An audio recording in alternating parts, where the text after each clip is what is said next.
Anthony Davis has now spent the first 6 seasons of his career with the New Orleans Pelicans, and throughout this time they have seen middling success at best. They have only made the playoffs twice in 6 years, while arguably having a top 5 player in the league for a long stretch of that time. Last year they managed to sweep the Portland Trailblazers and then take a game off the Warriors, but for fans, and more importantly for Anthony Davis, this isn't enough. When you're blessed with a generational talent like Davis, LeBron James, Kevin Durant, or Steph Curry, trips to the finals are expected, and at the very least, competitive conference finals. Teams have to plan very carefully from the moment that they identify that they have such a talent. Ideally, they should acquire more complementary pieces through the draft, not sign ridiculously long contracts for average players, and try and identify underrated players around the league and bring them onto the team. We've seen examples of this with Simmons, Embiid in the 76ers, and with James Harden in Houston, Russell Westbrook in OKC, and Steph Curry in the Warriors. These teams were or are being patient, and didn't make rash moves to improve the team by 1 or 2 wins if it would cost them their future chances at a championship. In the past, we've seen numerous teams fail at building this way. The Cleveland Cavaliers struggled to put real talent around LeBron James in his first stint with the team, and instead they continuously acquired old players past their prime and asked the King to carry them to a ring. Then we have the Minnesota Timberwolves and their failure to build around Kevin Garnett over a huge period of time. Now, one could argue that luck had a part to play in these failures, but good NBA teams build consistent teams that place themselves in the position to win one championship out of 4 or 5 attempts. Look at the Boston Celtics team from 2008 till 2012. They had 5 real attempts at a ring, but injuries thwarted many of them and they still walked away with 2 trips to the NBA Finals and 1 championship. And now, many are wondering if Anthony Davis and the New Orleans Pelicans are walking down the same path as the Minnesota Timberwolves and the Cleveland Cavaliers. Are they squandering the incredible potential of their young star and putting him in a position where winning a championship seems an impossibility? This video will examine this question by taking a look at their off-season moves and where it places them for the upcoming season. I'll also take a look at the possibility of Anthony Davis leaving the Pelicans and whether or not he could be traded next season or even as early as this upcoming year. The Pelicans entered this offseason in a tough position. They had traded for DeMarcus Cousins just 1.5 seasons ago and sent a future pick and Buddy Hield to the Sacramento Kings for him. While not a huge trade haul, it was still 2 young players who could have contributed long-term to the Pelicans. But at the time, it was a great move. With every trade there comes risk in the NBA, as no trade is perfect. If Boogie never did his Achilles, I don't think he would have left the Pelicans. Instead, he would have likely signed the max contract and the Pelicans would be locked into a core of Boogie, Davis, and Drew Holiday. A very solid team. But Boogie left the Warriors on a 1-year deal, and the Pelicans found themselves scrambling for a backup plan. But deals they had previously signed left them without a large amount of cap space, foreshadowing the tales of the Timberwolves and the Cavaliers. They had signed Solomon Hill and E'Twaun Moore to big deals, and while Moore has developed into a good wing player, Solomon Hill provides very little for his huge contract. Drew Holiday and Anthony Davis were already on big deals, and when these 4 deals are combined, the Pelicans found themselves with very little space to maneuver.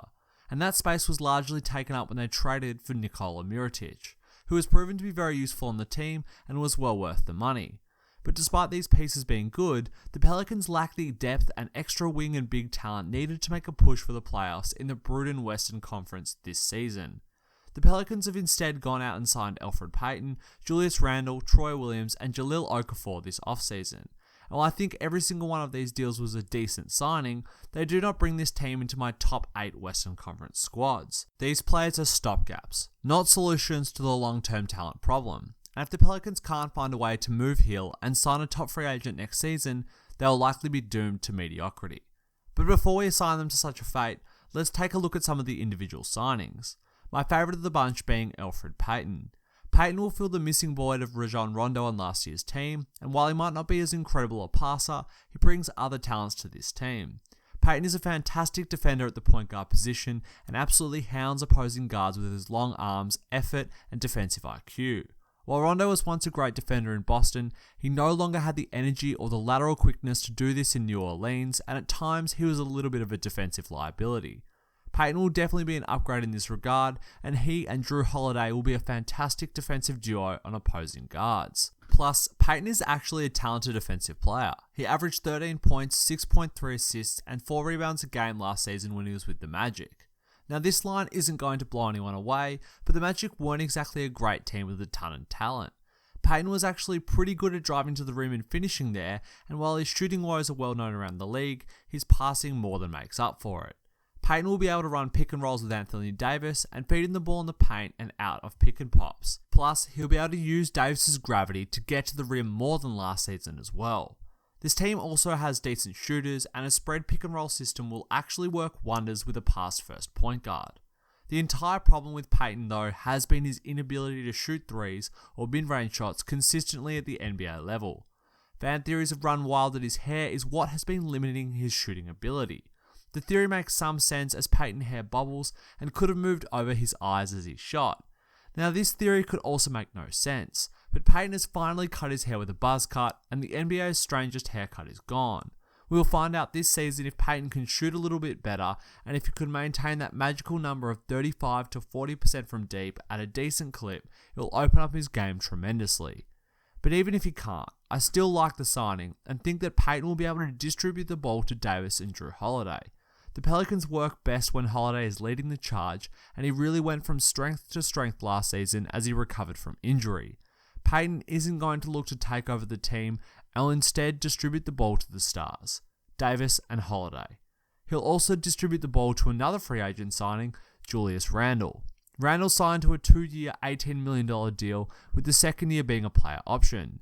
It was an interesting signing as I think it was below market value for a guy as talented as Julius. But I think that Randle wanted to prove that he could play in another situation and contribute to a winning team. The Pelicans will have the available minutes for Randle, who can play power forward and small ball center. This makes him a great piece next to Davis, as he also likes to play these two positions and needs someone who can flex at both spots. It also means that Randle is flexible with how he fits into bench units and will ultimately open up a lot of playing time for him. But with Payton and Holiday likely both starting, there isn't much creation on the bench unit. Julius could help out here as he led the Lakers bench unit at times.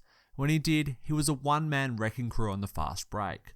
Julius is incredibly strong and quick on the fast break and has the ability to blow by defenders off of the dribble. This is especially true on the fast break when defenders are already flat-footed and aren't ready to guard him. And when Randle gets to the rim, he is a solid finisher and is also so strong that when he does miss, he grabs his own rebound for a putback a lot of the time. But Randle doesn't just body people inside when on the fast break. He's also a really talented passer and has great court vision for his position. Last season, he racked up some high assist numbers and even triple-doubles when Luke Walton let him lead the charge. Randle also brings some defensive skills to this team. Last season, he showed that he was fantastic at guarding the pick and roll for a big man. He has the right amount of foot speed and lateral quickness needed to guard the pick and roll. He does this by hedging out onto guards and then recovering back to his big man with rapid effort. And then when he does need to switch, Randle actually can stay out on guards quite well.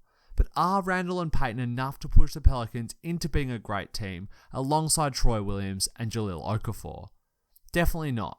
They are all still flawed players, and the only players on the roster that can truly play both sides of the court in a versatile way are Anthony Davis and Jrue Holiday.